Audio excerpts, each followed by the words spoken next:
Hai semua, perkenalkan saya Anissa Silvia Sinaga dengan NIM 4243131062 dari kelas PSPK 24E Universitas Negeri Medan. Kali ini saya akan menjelaskan mengenai pengantar tentang pendidikan Pancasila. Pernahkah kita berpikir apakah Pancasila hanya sekedar hafalan 5 sila yang kita ucapkan sejak SD, atau justru Pancasila adalah pedoman hidup yang seharusnya membentuk cara kita berpikir, bersikap, dan bertindak sebagai warga negara Indonesia? Disinilah pentingnya mata kuliah pendidikan Pancasila, bukan hanya sekedar teori kelas, tapi sebagai proses untuk menumbuhkan kesadaran dan karakter berjiwa Pancasila di tengah tantangan zaman. Pancasila adalah mata kuliah yang menanamkan nilai-nilai dasar bangsa Indonesia, seperti keadilan, kemanusiaan, dan persatuan, agar kita mampu menjadi warga negara yang bermoral dan bertanggung jawab. Sementara, revitalisasi pendidikan Indonesia berarti menghidupkan kembali semangatnya di era modern. Dengan begitu, nilai-nilai Pancasila tidak hanya kita hafal, tapi juga kita terapkan dalam kehidupan sehari-hari, bahkan di tengah pengaruh globalisasi yang begitu kuat sekarang ini. Kita lanjut ke dinamika dan tantangan pendidikan Pancasila, di mana seiring perkembangan zaman, dinamika pendidikan Pancasila juga berubah. Jika dulu pembelajarannya berfokus pada hafalan, kini kita lebih diarahkan pada penghayatan dan penerapan nilai dalam kehidupan nyata. Namun, tentu saja ada tantangan yang harus dihadapi. Misalnya pengaruh budaya luar yang seringkali tidak sejalan dengan nilai-nilai Pancasila, kurangnya keteladanan dari tokoh masyarakat dan pejabat publik membuat Pancasila terasa memudar. Maka dari itu, tugas kita sebagai generasi muda adalah menjaga api Pancasila tetap menyala dengan mencontohkannya lewat perilaku nyata. Nah, mengapa mata kuliah ini penting? Karena di dalamnya terkandung nilai-nilai yang menjadi fondasi bangsa. Pendidikan Pancasila membentuk kepribadian, karakter, serta moral yang kuat. Ia menumbuhkan rasa nasionalisme, tanggung jawab, dan kepedulian sosial. Jadi, pendidikan Pancasila bukan hanya sekedar kewajiban akademik, tapi sarana untuk membentuk diri menjadi manusia Indonesia seutuhnya. Landasan dan dasar pemikiran pendidikan Pancasila. Ini memiliki 4 dasar pemikiran utama. Yang pertama, dasar historis, karena Pancasila lahir dari perjuangan panjang bangsa Indonesia. Yang kedua, dasar filosofis, yaitu pandangan hidup bangsa yang menjunjung nilai kemanusiaan dan ketuhanan. Ketiga, dasar sosiokultural. Ini mencerminkan nilai gotong royong, toleransi, dan kekeluargaan. Yang keempat, dasar yuridis. Ini karena Pancasila memiliki landasan hukum dalam Undang-Undang Dasar 1945 serta Peraturan Pendidikan Nasionalnya. Semua dasar ini memperkuat posisi Pancasila sebagai fondasi utama dalam sistem pendidikan nasional kita. Selanjutnya, kerangka konseptual pendidikan Pancasila.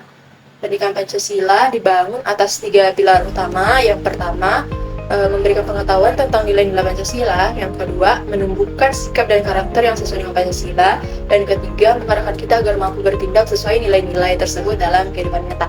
Jadi, tujuannya bukan hanya agar kita tahu, tapi agar kita juga mampu mencerminkan nilai-nilai Pancasila dalam tindakan kita sehari-hari. Berikut ini adalah visi dan misi pendidikan Pancasila, di mana visinya terwujudnya kepribadian visitas akademik yang bersumber pada nilai-nilai Pancasila, dan misinya ada beberapa misi. Yang pertama, mengembangkan potensi akademik peserta didik.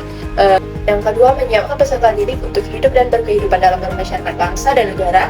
Yang ketiga, membangun budaya berpancasila sebagai salah satu determinan kehidupan. Dan yang keempat, mengkaji dan mengembangkan pendidikan Pancasila sebagai sistem pengetahuan terintegrasi atau ilmu sintetik.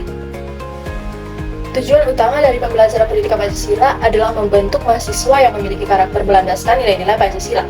Melalui mata kuliah ini, mahasiswa diharapkan tidak hanya tahu teori, tapi juga menumbuhkan kesadaran bangsa dan cinta tanah air dalam kehidupan sehari-hari.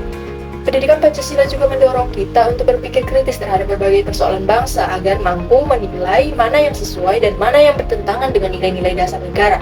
Jadi, capaian akhirnya adalah mahasiswa ini mampu menjadikan Pancasila sebagai dasar berpikir, bersikap, berperilaku dalam kehidupan akademik maupun dalam kehidupan sosialnya.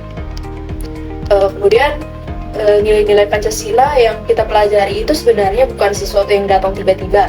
Ia lahir dari perjalanan panjang bangsa Indonesia.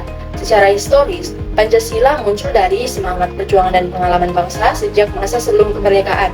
Secara sosiologis, Pancasila mencerminkan keberagaman budaya dan nilai yang hidup di masyarakat Indonesia. Lalu dari sisi yuridis, Pancasila sudah ditegaskan dalam pembukaan UUD 1945 sebagai dasar negara. Dan secara politiknya, Pancasila menjadi pedoman dalam penyelenggaraan pemerintahan serta arah kebijakan nasional. Jadi, memahami sumber-sumber ini membuat kita sadar bahwa Pancasila itu hidup, tumbuh dan berkembang bersama dengan bangsa Indonesia. Adapun ruang lingkup materi pendidikan Pancasila adalah sebagai berikut. Ruang lingkup pembelajaran pendidikan Pancasila ini sangat luas tapi saling berkaitan. Kita mulai dari memahami hakikat dan sejarahnya, lalu masuk ke Pancasila sebagai sistem filsafat yang menjadi dasar berpikir bangsa.